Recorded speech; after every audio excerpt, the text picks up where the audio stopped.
से बहुत सारे रेगुलर व्यूअर्स हैं जो हमारी कहानियां देखते तो हैं, लेकिन आपने चैनल को सब्सक्राइब नहीं किया है। अगर आप भी उन 85% लोगों में से एक हैं, तो जल्दी से सब्सक्राइब बटन दबाओ। और हाँ, लेटेस्ट थ्रिलिंग क्राइम स्टोरीज की नोटिफिकेशंस के लिए बेल आइकन दबाना मत भूलना। मेरठ ड्रम केस 2025 मेरठ के एक छोटे से घर में अनीता अपना काम कर रही थी। तभी हंसती खेलती हुई पड़ोस में रहने वाली 6 साल की पीहू उसके पास आकर बैठ गई। पीहू के पापा सौरभ जब लंदन से आए थे, तब से अनीता ने उन्हें देखा नहीं था, तो उसने पीहू को एक चॉकलेट दी और उससे पूछा कि उसके पापा कहाँ हैं और कैसे हैं। पीहू ने चॉकलेट ले ली, पर वो रोते हुए बोली, पापा ड्रम में हैं। अनीता को एक मजाक लगा और उन्होंने पीहू को एक और चॉकलेट देकर उसकी मम्मी के पास वापस भेज दिया। कुछ दिन बाद पीहू की माँ मुस्कान रस्तोगी के घर का मकान मालिक उनके घर कुछ मजदूर लेकर आया, क्योंकि उसे कुछ चीजों की मरम्मत करवानी थी। मुस्कान इस बात को कई दिनों से टाल रही थी, लेकिन मकान मालिक ने इस बार उसकी कोई बात नहीं सुनी।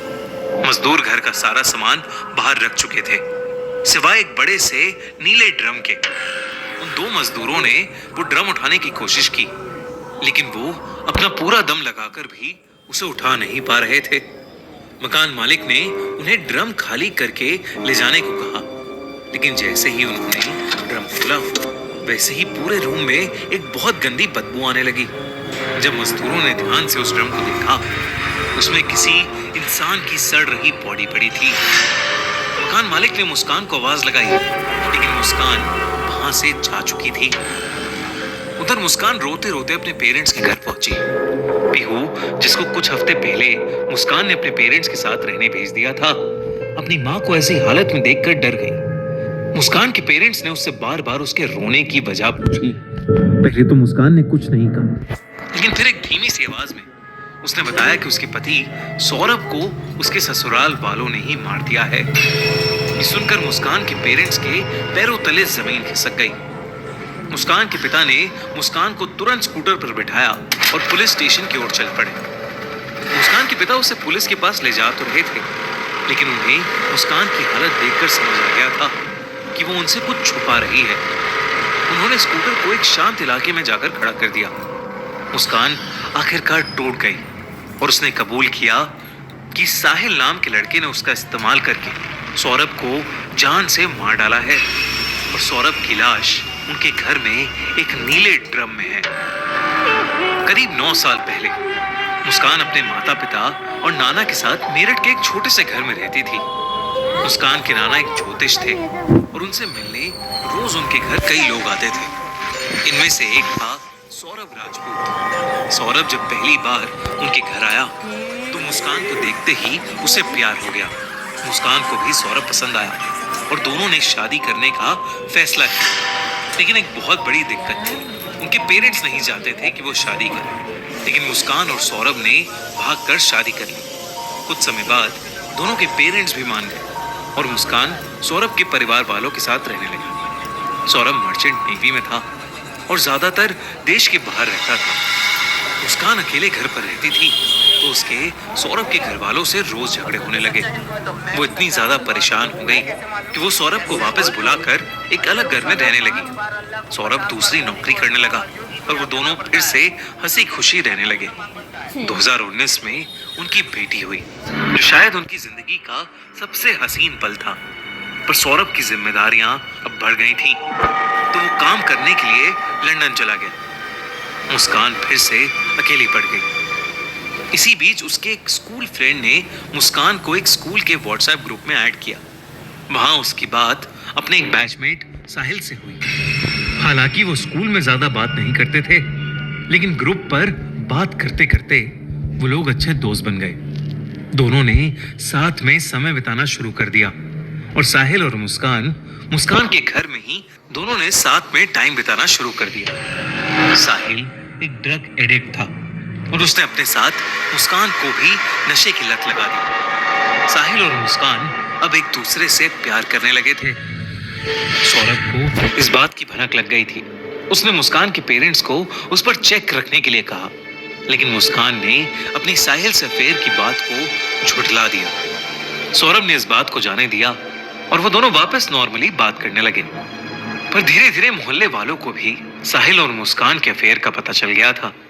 सौरभ का शक भी बढ़ता जा रहा था और उसने मुस्कान से डिवोर्स और पीहू की कस्टडी मांगी। मुस्कान से सहा नहीं गया और उसने साहिल के साथ सौरभ को मारने की प्लानिंग शुरू कर दी। उनका प्लान फिक्स था कि वो सौरभ को स्लीपिंग पिल्स वाला खाना खिलाएंगे।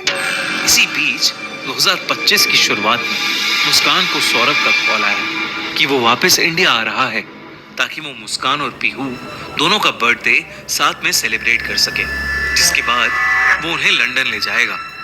वहीं मुस्कान मेरठ में ही रुकना चाहती थी और उसने साहिल के साथ मिलकर एक प्लान बनाया। सौरभ वापस आया। मुस्कान और सौरभ ने साथ में धूमधाम से नाचते हुए पीहू का बर्थडे सेलिब्रेट किया। सौरभ को लगा कि आखिरकार उनके बीच में चीजें ठीक हो रही हैं। फिर 2 दिन बाद मुस्कान का बर्थडे आया। सौरभ उस दिन हद से ज्यादा खुश था क्योंकि मुस्कान उसे वापस प्यार करने लगी थी। उसने मुस्कान के साथ आगे की फ्यूचर की बात करते करते अपना खाना खाया, जिसके बाद उसे थोड़ी कमजोरी होने लगी।